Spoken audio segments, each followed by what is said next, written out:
Coming up on this edition of Judica County Radio, your host, Josh Whitaker, and Joe Hamer, managing partners, Whitaker & Hamer Law Firm, the power behind this program, and practicing attorneys here in North Carolina. Getting into some questions that are all over the legal spectrum. The Ring camera catches more than expected. We'll get to that. The seller takes the appliances, and the ex won't refinance. We'll get into that and much, much more coming up on this edition of Judica County Radio. Whitaker and Hamer presents Judica County with Joshua Whitaker and Joseph Hamer. Welcome in to Judica County Radio. Your hosts are Josh Whitaker and Joe Hamer, managing partners, Whitaker & Hamer Law Firm, and practicing attorneys here in North Carolina. Offices located in Raleigh, Garner, Cleveland, Clayton, Goldsboro, Fuquay-Varina, Gastonia, and down at the coast, Morehead City. I'm Morgan Patrick. Each week we get into some legal questions that are brought before the attorneys, and we'll see how they're going to handle those. But before we do that, we always start off with how was the week? Josh, you're first. It's been rainy. It's been a rainy week. We need it. That's what people say, but a rainy Memorial Day? Like, I the past 2 Julys, I'm not, what do you call a meteorologist? I'm not a meteorologist. No, you're not. You're an attorney. I'm just a lowly attorney. But the past 2 Julys, every time I went to the lake, it was like a washout.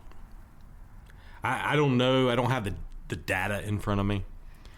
But the past 2 Julys, I feel like are the wettest 2 Julys of my entire life.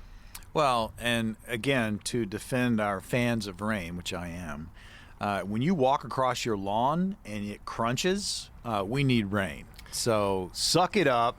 Suck it up, Josh. But do we need rain? Are we rooting for rain? Our 3-day Memorial Day kick summer off holiday? Is that when we give me rain when I'm at work? Like today, I'm at work today. Today's fine. Rain. Right. Monday rain through Friday. Rain until 5 p.m. I'll swim home. It doesn't. Let me get matter. to the office. Then around 9:30, let it rain a little bit, and only between Monday and Friday. And if it's a holiday week, just Tuesday through Friday. I'll take it overnight too, man. Give me some rain overnight. I'll crack the windows, sleep good. But don't wash out 3 days of a 3-day jumpstart summer. You only get. I told you this before. I know I've talked about this on air, but I heard this one guy say, you only have so many summers, right? You only have so many summers. So you take your age, and I'm 50. That's what I'm going to be. I'm going to be 50. What's the average life expectancy for a male in the southern United States? Mid-70s. Yeah. Mid-70s. We'll say 75, right? I'm no mathematician, right? But how many more summers is that? You got 25, dude. That's right. All right. So I got 25 more Memorial Day weekends, and this one was just a complete washout. So now I'm down to 24. I power washed all weekend because that's the only productive thing I could think of to do in the rain was power wash. That's the universe telling you're lazy, you know what, to get out there and do some work. That's what power washing in the rain, man. Just let the rain do it. I wish it would, man. Do your rain dance to increase the intensity of the rain enough. And focus it. And then you'd be good. It needs to go. I need to go outside and spray on the Clorox and the other stuff. But anyway. So I'm Joe, what about you? What about Joe? Let's get Joe in there.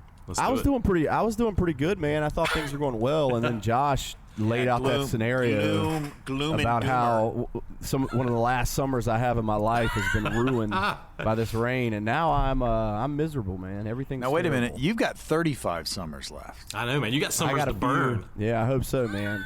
I hope so. That's my hope.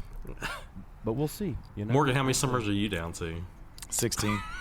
Doesn't that sound crazy to think about it like that? You really got to take a hold of these summers, man, and I don't know. I can't think of the word. Enjoy life. Soak it in. Yeah. Yeah. If it ever stops raining. If we have a third super rainy July, I think I'm moving south. I think I'm just going to pack it all in and go to Florida. You think that's going to help you with your rain problem? Yeah, I think it will. Well, you like cooking eggs on the sidewalk? Why would you move to Florida? I think it rains in Florida, Josh. It does. It rains but I think a lot. I think that might be counterproductive to you. But you're not sitting around waiting for the warm days because every day's a warm day. And they got large snakes. They got crocs. They got everything. They got gators. Yeah, I don't like the gators. You can't shoot a gator. If it comes anywhere near me, I can't. I was gonna say, I think you can't. I think maybe it's frowned upon. I think it might be. Say defense. I could see it being frowned upon, but if you're about to be eaten by a gator, I think you can take action. I think you can do it. What's the clip of? If you're familiar with the show, It's Always Sunny in Philadelphia. They have a clip where Charlie. What kind of animal law does he practice? Have you seen that clip? Bird law. Bird law. Yeah. I don't practice gator law. I'm not a gator lawyer. Yeah. I don't think you can shoot a gator. I mean, I guess maybe if it's charging you on your own property, maybe. Can you do that? I'll have to give it to Google. Well, let's not test the law. Yeah. Yes. What are we talking about here? I just don't think you can go around. Gator, dude. I don't think you can't just go on a gator murder spree. I don't think you can do that with most any animal. But yeah, I think if it's you or the gator. Is there a gator season in Florida? Do we even know? I don't think you're going to jail in a life and death situation. If it's you or the gator. If it's you or the gator. I think the law might favor the gator. We're gonna have to. You're saying a gator is more protected than a human being? I think, man, we're gonna have to do it. We'll have to do a deep dive one day. If the gator gets you, we won't see you again because they take you and they stuff you under a sunken log and they eat you later. So. Morgan's been doing a lot of gator research, man. I think I'm going to go for. I'll just challenge the courts if I have to protect myself. Yeah, I keep thinking about that because with everything getting a little bit warmer, the gators keep creeping up. Right, the gators are in South Carolina, they're in Wilmington. If they make it to my lake in northern North Carolina, what do, man? Do you just let the gators in? No, you shoot the gator. I don't think you can. You shoot the gators. You blast them. Have you Googled it yet? No, man, because I'm just gonna do it.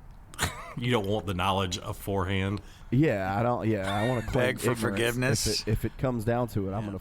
Yeah. They're gonna find this clip. They're gonna find this clip and play it at your trial, where you go down for premeditated gator death. Yeah, that's.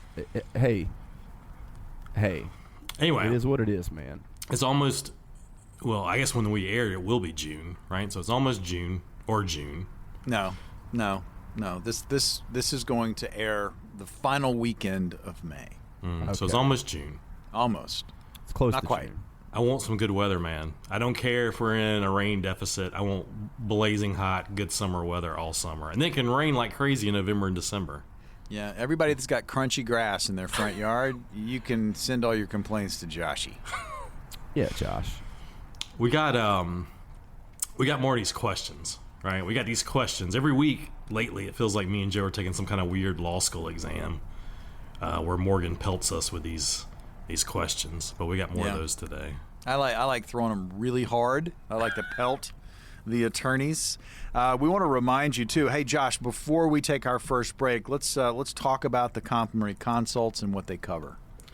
Yeah, so, we've been focusing here for the past couple of weeks. If you're interested in estate planning, getting a will done, talking about a trust, if you call the radio show, if you call us, we're going to get you set up with a free consult with one of our estate planning attorneys. And then we've also been doing where if you've been in a car accident, you've got questions about what you might be entitled to, what that looks like, the process. We can set you up with one of our attorneys who practice in that area. And so we're doing both of those for free, right? So if you call the radio show, we'll get in touch with you. We'll set you up with a free consult with one of our attorneys. If your matter falls under estate planning or it falls under, kind of a car accident, negligence kind of heading. So that's what we've been doing, Morgan.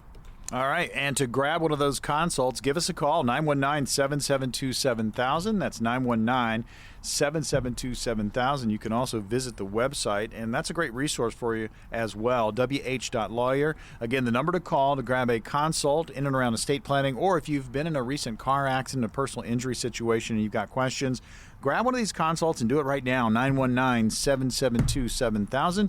Again, that number, 919-772-7000. You can also visit wh.lawyer for more information. When we return on Judica County Radio, we'll get into those questions. First one up, the Ring camera catches more than expected. Don't go anywhere. Judica County continues right after this.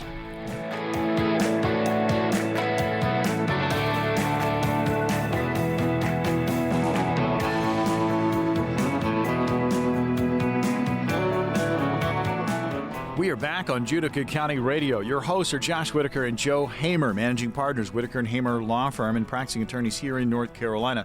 I'm Morgan Patrick. Pleasure to jump on with the attorneys. We'll get to the questions in just a second. Want to remind you, offices placed all over the state for your convenience.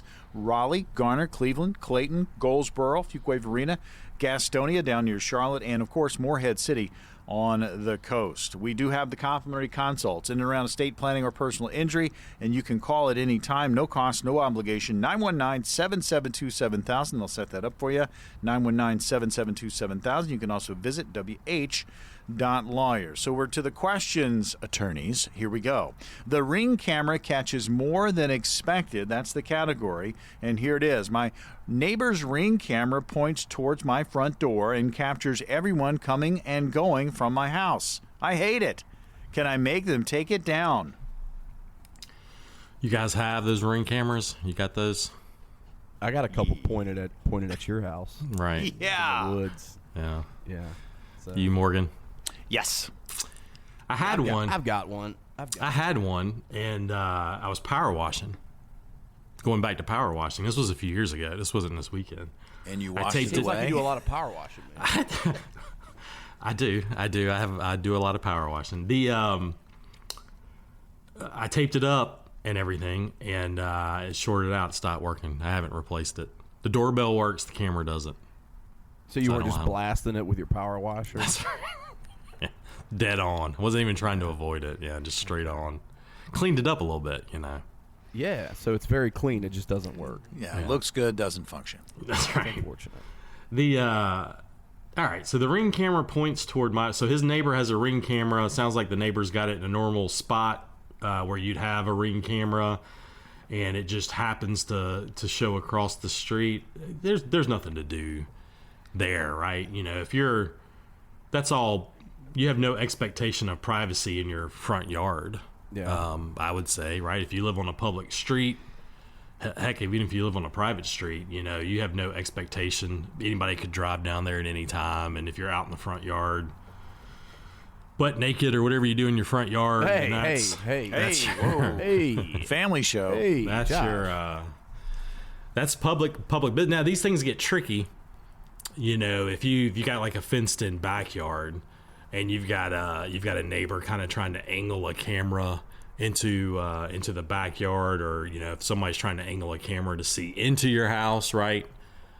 That's different, you know. Yeah. I've seen a situation where we had a neighbor who was putting cameras up on poles, you know, doing stuff like that. You can't do that. You can't. No. You have an expectation of privacy in your house, right? And you have an expectation of privacy if you put in a privacy fence in your backyard. I don't think someone can come in and put like a camera on a pole to see what you're doing in your fenced-in backyard. But yeah, the way this question's posed, I mean, I don't know of any way that would be actionable, unless it just sounds like, again, this hypothetical situation. It just sounds like the person that's complaining is concerned about someone knowing who comes and goes from their house. What are you doing over there? Yeah. Well, too, you know, and there's not a lot you can do about that. You know, maybe have a back door. I guess I don't know. That was a song. That's an old blues song. What is that? Back door. God, I can't remember it now. It's a good song. I'm unfamiliar, man, but I trust you. I believe you. It's a blues song about you don't want people to see this person come in your front door, so you make them come in the back door. Oh yeah, that one. Yeah, you know what I'm talking. Yeah. Have you guys seen any HOA restrictions on cameras? Have you seen anything like that come across your desk? I personally have not. That's not to say they don't exist. But yeah, I don't think that's something I've run into. I mean, if you lived in a really exclusive neighborhood, then that might be something that you run into. But I've not personally run into those.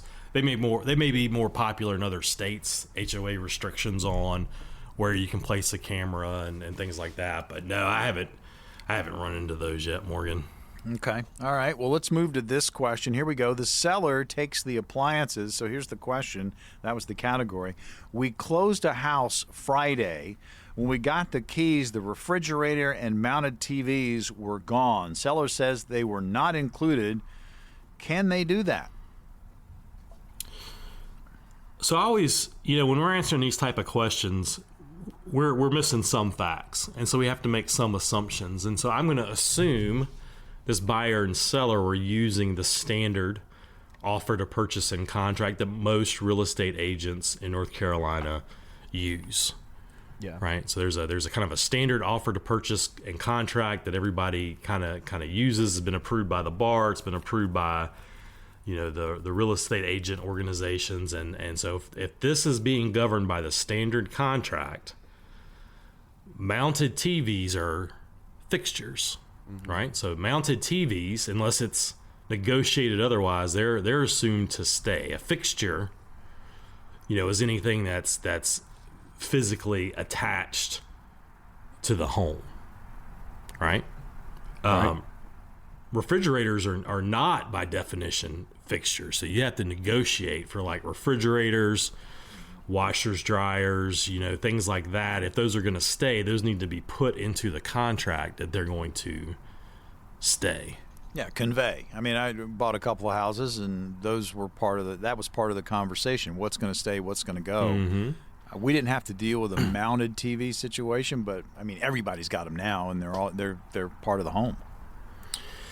Yeah. I haven't seen. I don't know if you've seen that, Joseph. I haven't seen one where people like just took the TVs, and left the mounts and took the TVs. But my understanding is that a mounted TV is going to stay unless the sellers are like, this is a super special TV and we're taking it. And you negotiate that as part of the purchase. But yeah, that's the old fixtures versus personal property. Fixtures are like ceiling fans, light fixtures. I have seen closings where people take a chandelier, right, or they take some bookcases that were mounted to the wall and they shouldn't have, right? Those are fixtures. They stay. Personal property is because I've seen people negotiate. Hey, we don't need this riding lawnmower anymore. We'll leave that. But that's personal property. You negotiate personal property. Fixtures are usually staying. Yeah, and that's not an uncommon, in terms of the commonality of issues we see. You don't see it every day, but that's definitely a thing. It's definitely a thing that happens. And this usually comes up when you're doing, you go under contract and then you get your mortgage lender involved and your closing attorney and you do title work, and there's 20 to 40 days that kind of go by. You might be back to the house with a home inspector. And then this usually comes up on the final walkthrough, the day of closing, when the seller's completely out of the house and you get to go in there. And that's usually when these kind of things are discovered and have to be dealt with. But I think from an attorney perspective, it's a pretty easy question. Yeah. I would agree with your assessment there. So we've gotten to 2 questions already on the program. We'll get to a few more of these as we continue. The Ring camera catches more than expected category, but also the seller in a real estate transaction takes the appliances from the home and what legal steps you can take. We're going to get to a few more questions coming up on the other side. I want to remind you we have complimentary consults with Whitaker and Hamer, and it's estate planning and personal injury. Those are the categories. You can call 919-772-7000. Again, that number, 919-772-7000. If you got questions in and around estate planning, get rolling there. Or if you're in a personal injury situation, personal injury case, and you don't know how to proceed, you got some questions, grab one of the consults, 919-772-7000. Again, that number, 919-772-7000. You can also visit the website, wh.lawyer, and treat that as a resource. There's contact information there. You can also sign up for a consult there as well, wh.lawyer. We've got more Judica County coming up. Next question, loaded and ready to go. We never had a written lease is going to be question number 3 right out of the box. That's coming up next. You're listening to Judica County Radio.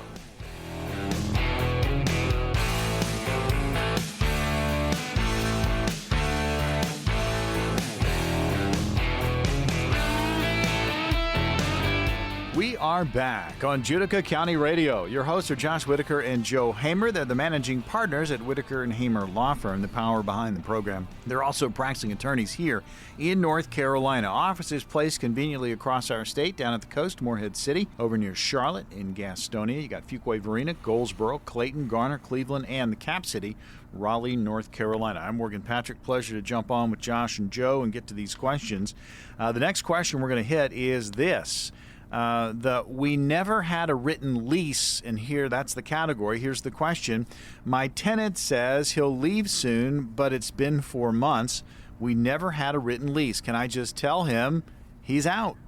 You know, if you listen to us, every week or every so often, I hope you'll remember you can never kick a tenant out. The law loves tenants, man. And a lot of protections built in. There's almost no scenario where you will be justified and vindicated by locking a tenant out or telling a tenant they have to be out the next day. That never works. You know, North Carolina has an eviction process for a reason, and here, this it happens, right? You got a tenant, but you don't have a written lease. That shouldn't happen. It does happen. Yeah, that's the first red flag is don't do that, right? But written lease or no written lease, the tenant is going to have some protections, right? And if you're month to month, if you don't have a written lease, you're month to month, and you're going to have to give that tenant 30-day written notice to vacate, right? So you're going to have to do that. Now they don't have any formal lease. You haven't promised ahead of time to do that, but that's what the law is going to require you to do, is to give this tenant written notice. They have 30 days to vacate, and then if they don't vacate, then you got to start the eviction process.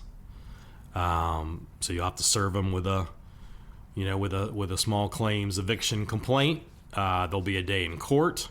If you win, the court will give the tenant an additional 10 days, and then you'll get your order, where the sheriff can come and do a lockout if the tenant's still there. But the law is designed to a certain extent to protect tenants, so that you can't just throw a tenant out on the street. The cops aren't going to make this tenant leave. The sheriff's not going to make this tenant leave.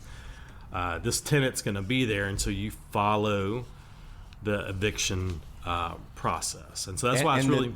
That's I think what you're about to get to is that applies whether or not you've got the written lease, right? Like there's going to be some protections afforded to this tenant even in the absence of a written lease. And that's why having the written lease makes everything...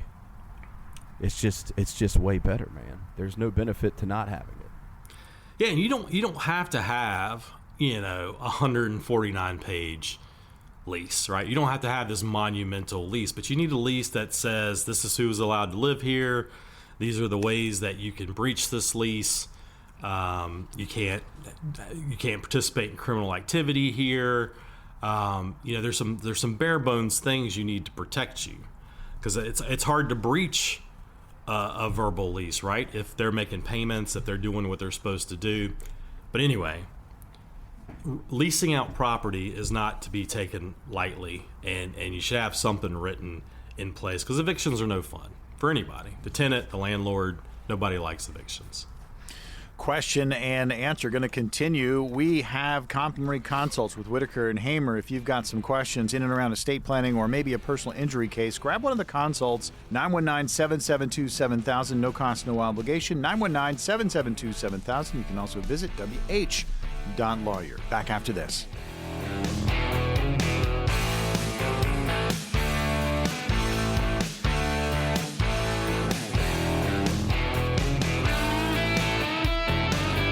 Judica County Radio, hosted by Josh Whitaker and Joe Hamer, managing partners, Whitaker and Hamer Law Firm, and practicing attorneys here in North Carolina. Offices in Raleigh, Garner, Cleveland, Clayton, Goldsboro, Fuquay Varina, Gastonia, and in Morehead City. I'm Morgan Patrick. Pleasure to jump on with the lawyers and just discuss these legal questions. And you're going to have questions about your own situation.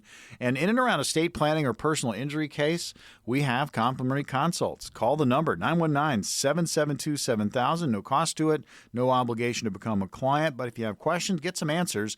919-772-7000. You can also visit WH.lawyer. All right, next question, gentlemen, is the ex won't refinance. That's the category. Here's the question. Our separation agreement says my ex keeps the house and refinances within a year. It's been 2 years and my name is still on the mortgage. What can I do? You know, I keep saying this happens a lot. Yeah, this is not uncommon. And this has been happening a lot too. You know, if you follow the real estate market, you know, since the end of COVID, you know, where mortgages got down to 2% interest there for a while, interest rates have been going up, and no one is super eager to refinance unless they have to, right? If you're sitting on a 2-3% mortgage and now you'd be getting 6 or 7%, but you know, court orders, separation agreements, I mean, those are all binding.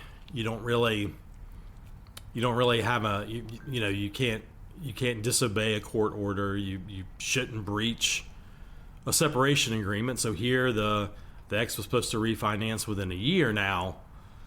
There can be extenuating circumstances, right? The court can order Joe to refinance his house, but if Joe loses his job and doesn't have income, nobody's going to refinance his house. No lender's going to lend him money, right? Or if Joe's credit report drops 300 points because of the divorce and things that he had to take care of, nobody's going to be eager to lend him money, right? So when the court orders you to refinance, you can't dilly-dally. Like, you got to do it. Yeah. But if it's impossible, and that might be a thing, right? You might not qualify, you know, things change if you can't refinance, right? The court can't order a lender to refinance your mortgage. And that's usually, you know, I see a lot of people argue that, you know, if you just didn't do it and you could have done it, but you were waiting for rates to go down or whatever, that's one thing. You're going to be in trouble, right? If you just physically can't refinance because of credit issues, income, loss of job, then that's different. But you can't you got to explain that to everybody. You know, you or your attorney needs to explain that to the court, explain that to the other side, show proof that you tried and you couldn't, you know. But that's, you know, a court can order a lot of things, and you've got to obey a judge and a judge's order, but, you know, a judge can't make Wells Fargo refinance your loan if you don't meet their criteria to refinance. I don't know if that makes sense, Morgan. No, it does. I mean, you obviously got to take the steps with the bank, but you do hear stories from divorce cases where one side just drags their feet, mainly just to, you know, maybe stick it to the man, so to speak, or stick it to the female, whatever the case may be. But certainly, you know, taking the legal steps to get things done, it just takes time, and I think a lot of people get frustrated with that. Next question category. The parent promised me the house. Here's the question. My dad always told me I'd get his house because I cared for him in his later years, but his will leaves everything equally to all 4 kids. Do I have a claim here? Probably not.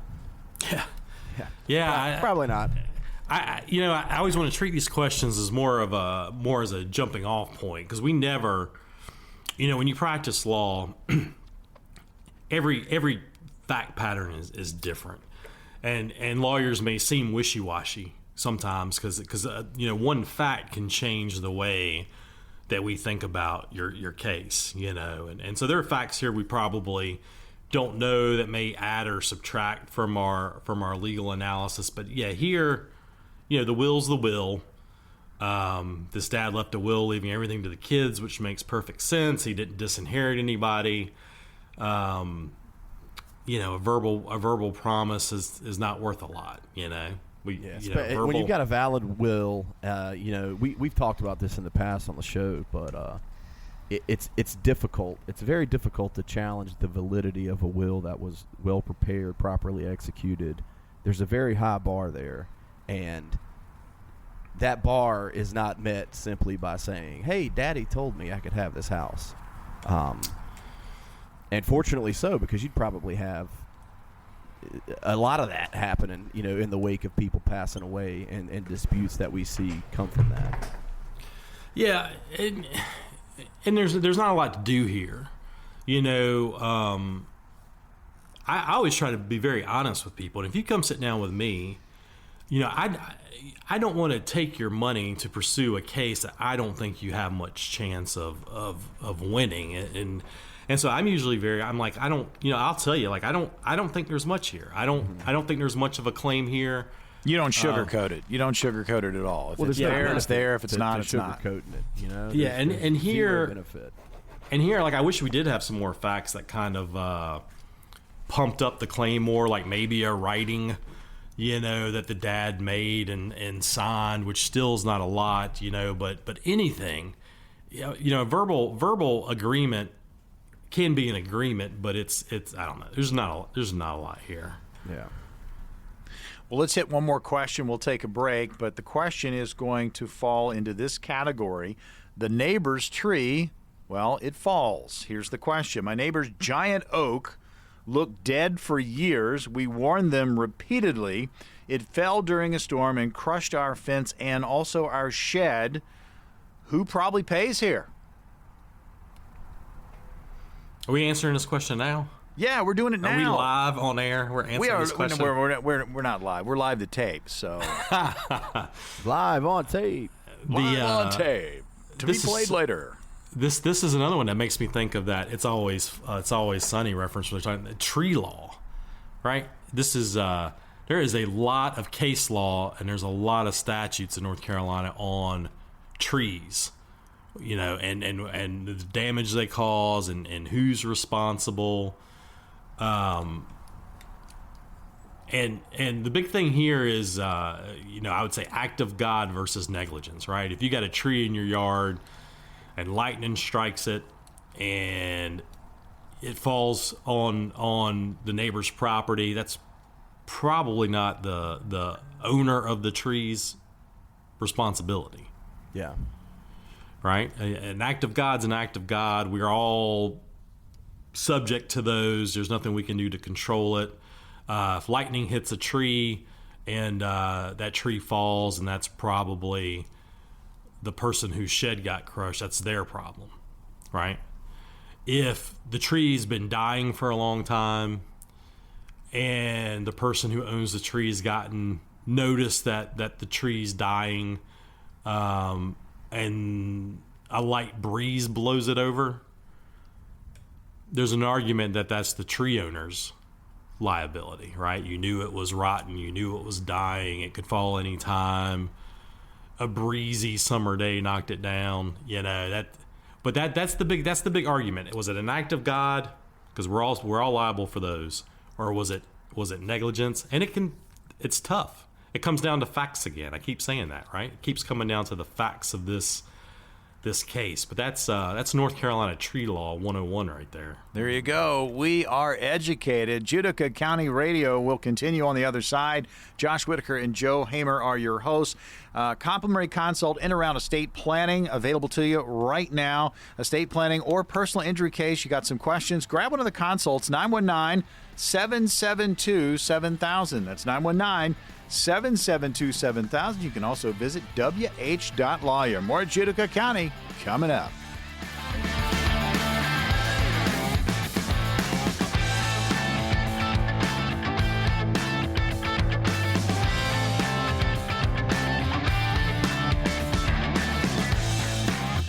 Judica County Radio, hosted by Josh Whitaker and Joe Hamer. They're the managing partners at Whitaker and Hamer Law Firm, and that's the power behind this program. They're also practicing attorneys here in North Carolina with offices in Raleigh, Garner, Cleveland, Clayton, Goldsboro, Fuquay Varina, Gastonia, and in Morehead City. I'm Morgan Patrick. Pleasure to jump on with the attorneys, and we hit these questions.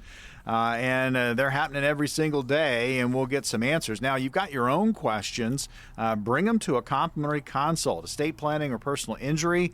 Again, they're available to you during the course of this show. Just call the number, 919-772-7000. That's 919-772-7000. Or you can also visit the website, which is another resource for you, wh.lawyer. That's wh.lawyer. All right, next question up for the attorneys. Guys, the category, speeding ticket in a work vehicle. So here's the question. I got a speeding ticket while driving a company vehicle. My employer says I have to pay it and any insurance increase. Can they make me do this? Yeah. Well, I mean, they don't have to make you pay the ticket, but the law will make you pay the ticket. Like, that's your ticket, man. Yeah, it's yours, man. You earned that ticket. Yeah, you worked hard for it. Yeah.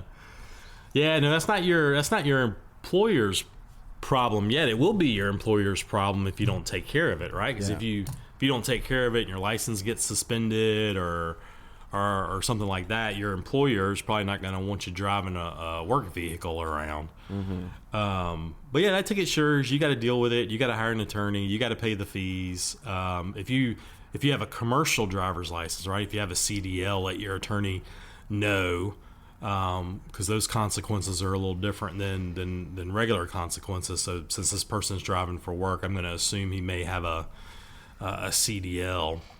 But what about the increase in insurance for the company? Is the employee going to have to go pay for that?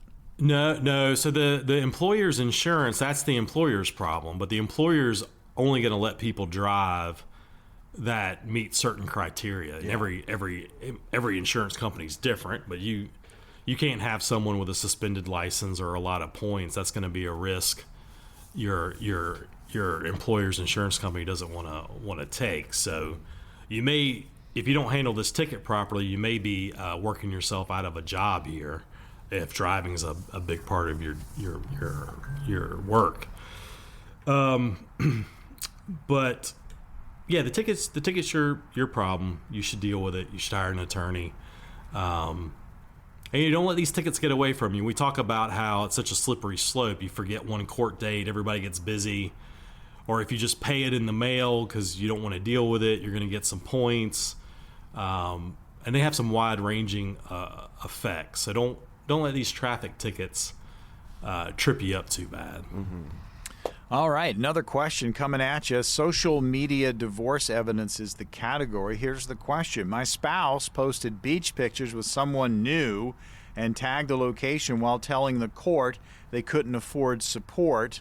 Can that be used against them? Well, we have our family law attorneys here at the firm that live and breathe, family law every day. Me and Joe don't as a general rule, but what I usually tell a family law client is assume your life is an open book. Yeah. Right. Anything you throw out there into social media can be used against you, mm-hmm. and I, if this was my client who's posting these pictures, I'd be like, hey man, what are you doing? Yeah. Just lay low for a while until everything gets figured out. Don't add fuel to the fire. And so the answer to this question is probably yes. This probably is going to be used against the spouse, in an alimony hearing or separation, spousal support, child support. It's probably going to be monetarily bad for you that you threw this out there. That's just a good general rule too, just be careful what you throw out there on social media because you don't know who's looking at it or who's a friend of a friend who's looking at it, who's taking screenshots. You can't pull it back very easily once it's out there. And that's not to say that this is going to ultimately be something that's like determinative and really hurts your, the case of the spouse, but it could. You don't know, man. You don't know how it's going to be interpreted. So Yeah, let's be careful when we're in those situations. A lot of divorces, it's real tight, right? Monetarily, the two people are getting divorced where maybe there's not a lot of assets, there's not a lot of money coming into the household, and every little bit counts. And this, something like that, this can probably hurt you a little bit, But again, depends on the facts, depends on what's going on in this particular issue. But yeah, man, you put it out there, it can be used against you, that's for sure. Questions. Again, you've got your own set of questions when it comes to a legal situation. Get in touch with the firm, Whitaker and Hamer, 919-772-7000. That's 919-772-7000. You can also visit the website, wh.lawyer. Estate planning questions or maybe a personal injury case, those are the complimentary consults this week. Just call the number, 919-772-7000, or visit wh.lawyer. Next question up. Neighbor's drainage problem is the category. Here's the question. My neighbor regraded their yard, and now every rainstorm dumps water into my crawl space. They say it's just gravity. Can I make them fix it? I'm not a gravity lawyer. It's not your specialty. Yeah, it's not my specialty, personally. Maybe. So surface water drainage, that's a common enemy, right? That's everybody's enemy, surface water. You don't really know that till you get older, right? You get older, you start owning some stuff, and drainage becomes drainage is a big deal, right? Yeah. Keeping water away from the house, keeping water away from your basement, keeping, if you have a gravel or dirt driveway, keeping it from washing away. But everybody's got a common enemy in surface water. That's what the law says, it's common enemy. And so everybody has to deal with surface water. But in here, my neighbor regraded their yard. Now every rainstorm dumps water into my crawl space. Can I make them fix it? Maybe, right? I would even give this a probably, because you can't alter the flow of surface water to the point where it's damaging. You can't, we all have to deal with it, but you can't make it exponentially worse for somebody. Yeah. Right. But you have to prove that the grading is the cause. And I don't know. It's one of those things. It's kind of like the tree law, surface water law and tree law. This happens a lot. There's a lot of cases out there. There's a lot of statutes that try to address it. But we're all fighting our own secret battle against surface water. Yeah. And drainage. Wake up every morning, man. I go to battle.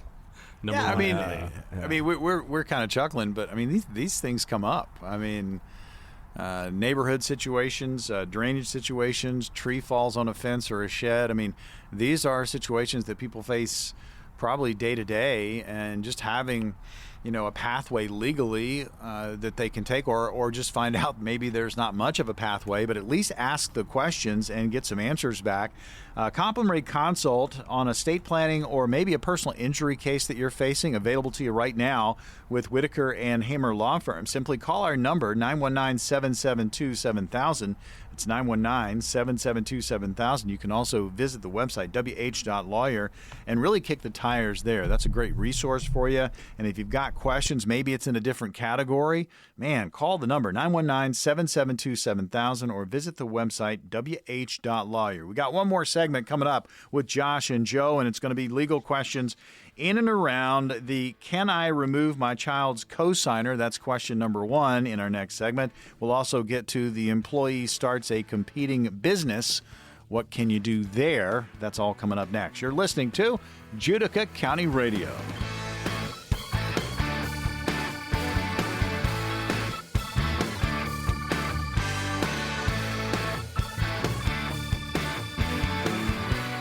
Judica County Radio, hosted by Josh Whitaker and Joe Hamer, managing partners, Whitaker and Hamer Law Firm, and they're practicing attorneys here in North Carolina. And Whitaker and Hamer has placed offices for your convenience in Raleigh, Garner, Cleveland, Clayton, Goldsboro, Fuquay Varina, Gastonia, and down at the coast, Morehead City. I'm Morgan Patrick. Pleasure to jump on with the attorneys. We're hitting some legal questions today. Here's the next one, guys, in the category. The can I remove my child's cosigner question. Here it is. I co-signed my daughter's apartment lease. Midway through, she wants a roommate to replace me. Can I just sign myself off the lease?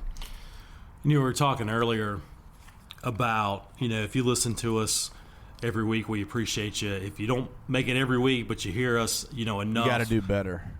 Yeah, that's right. You got to double down. Yeah, you need to double down. You got to concentrate, man. Get your priorities in order. We're all about the ratings. Let's go. Yeah. But no, if you listen to us at all, like not to rent property out without a lease, right? We were talking about that earlier. We answer these questions every week. Some of them are kind of a little bit repetitive, with a little twist in them. But know this: if you co-sign for an apartment or a car or a mortgage, anything you co-sign on, that loan or that mortgage or that lease depended on you signing. And you're not coming off because you want to come off. And you're not coming off if the lease doesn't get paid or the car note doesn't get paid or the mortgage goes in default. You're not getting released. The lender wanted your signature for a reason. And you're never coming off by yourself. You're going to need the permission of the person who, the landlord in our question, right? The maker of the car note, the mortgage servicer. Somebody's going to have to give you permission to be relieved of your duties as co-signer. Mm-hmm. And so here, if this roommate qualifies, right? If they have the financial qualifications that landlord is seeking, that landlord may very well allow that roommate to co-sign and then release you from your obligation. So the landlord in this situation may very well do that. Does the landlord have to do that? No. If they don't want to do it, they can just not do it. Yeah, there's no legal requirement that they have to. And again, that comes back to there are certain things that we repeat and we really try to entrench into the brains of the people listening. But if you're co-signing for something, you need to understand what you're doing. You need to understand the risk, and you understand it's not going to be a simple way out in the event that it goes south for you. Yeah, and we get this call a lot, where people are getting sued, right? Hey, I signed a car note for my boyfriend and it's defaulted. Now I'm getting sued, and that's what happens. That's right, and then they can go after you. They can go after you're jointly and severally liable on the debt. And so if the person suing thinks you have more money or you have assets, they can go after you for the whole amount. They don't care who pays it. But I think some people take co-signing very lightly, but just make sure you're able to pay off that debt if the person you co-signed for can. That's what you're saying. And I think some people don't realize that until it's too late. But me and Joseph here will keep screaming that from the rooftops. Yeah, we do a lot of screaming when the show's over from rooftops. That's right. We just go to the roof and yell at passerbyers. Yell at. I don't know, Joe. Do you have a fast twitch muscle in your body? I've got a ton, Morgan. You've never seen me out there on the savannah like a gazelle, just cruising along, man. That's fantastic. I tell you, we get into these legal questions. We've got at least one more, maybe two that we're going to get to. Want to remind you, we do have complimentary consults with Whitaker and Hamer. Again, complimentary consults with Whitaker and Hamer. Estate planning, maybe a personal injury case. Grab one of the consults. You can call us 919-772-7000. That's 919-772-7000. And it's no cost, no obligation, meaning you're not obligated to become a client. This is a fact-finding mission for you, and if it's a good fit, and you want to roll forward, you certainly can. 919-772-7000. And you can always visit the website, wh.lawyer. That's wh.lawyer. All right, next question, guys, is this. The employee starts a competing business is the category. Here's the question. My employee quit Friday and by Monday launched a competing business contacting our customers. No non-compete was signed. Can I stop this?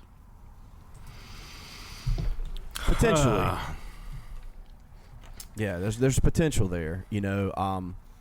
Non-competes, that could be its own segment. That could be its own show, really, if we wanted it to be. What does North Carolina think about non-competes in that category? Well, they're allowed. Like, it's not like you can't have a non-compete. They are allowed, but there's a lot of requirements. There's a lot of regulation, and it's you gotta check the boxes and make sure you do the right things, or else they're gonna throw it out. Yeah, non-competes, I think, like Joe said, they're allowed. North Carolina allows them. There is a couple of statutes where certain people can't sign non-competes, right? Doctors, lawyers. There's a list of people where North Carolina does not allow them to sign a non-compete. But most industries, most trades will allow a non-compete. It has to be, you hear this a lot in the law, narrowly tailored. You have to prove it's necessary to protect your business, and it can't be global, right? The location has to be narrowly tailored. It can't be all of the U.S. It can't be for a decade. It has to be narrowly tailored in time.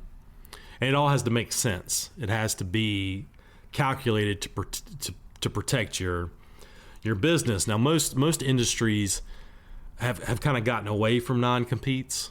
They're still out there and arguably enforceable if they meet those basic requirements. But a lot of people it's easier to protect your customer list. It's easier to have non-solicitation agreements. It's easier to protect trade secrets, confidentiality agreements. Those things are all easier to enforce than just a straight up don't compete. You can't work for any of my competitors within a certain radius for a certain amount of time. But even in this scenario, right? Because our fact pattern here, there's no non-compete, and I think the answer, like many answers, is it does depend, because even in the absence of non-compete, there's intentional interference with contract. There's other tort ways to go about this potentially, where you could, there could be some liability, but. Yeah, it's probably a little trickier than if there was a good, valid, well-prepared non-compete. I was going to say, to flip that and ask that question, and sorry to interrupt, Josh, but if there is a document you did sign a non-compete, is that ironclad? I mean, you hear all these stories, North Carolina's right-to-work state. I mean, I've heard that before. Will these non-competes hold up? I mean, potentially, right? Again, I feel like a broken record. It depends on the facts. It depends on what the non-compete's trying to restrict. Kind of depends on the industry. And so a lot of times people will come into the office and we'll just look at their non-competes. If I'm not familiar with their industry, I'll ask them some questions. A lot of times these can be negotiated. If we do think they're going to be enforceable, a lot of times you can kind of negotiate them away. But, and non-competes, they're agreements. So if you sign the non-compete, the question about if they're enforceable or not is a multifaceted factual. So if you have a non-compete, you might not be stuck with it. You need an attorney to look at it, ask you the right questions. You may be able to beat it. There might be a strategy to defeat it or make it less formidable to deal with. But there's things you can do. Yeah. Judica County Radio, another edition in the books. Your hosts, Josh Whitaker and Joe Hamer, managing partners, Whitaker & Hamer Law Firm and practicing attorneys here in North Carolina. Offices located Raleigh, Garner, Cleveland, Clayton, Goldsboro, Fuquay, Varina, Gastonia, and in Morehead City. Complimentary consult, estate planning, personal injury, available to you right now, 919-772-7000. No cost, no obligation, 919-772-7000. You can always visit the website, wh.lawyer. For Josh and Joe, I'm Morgan. See you on the radio next week.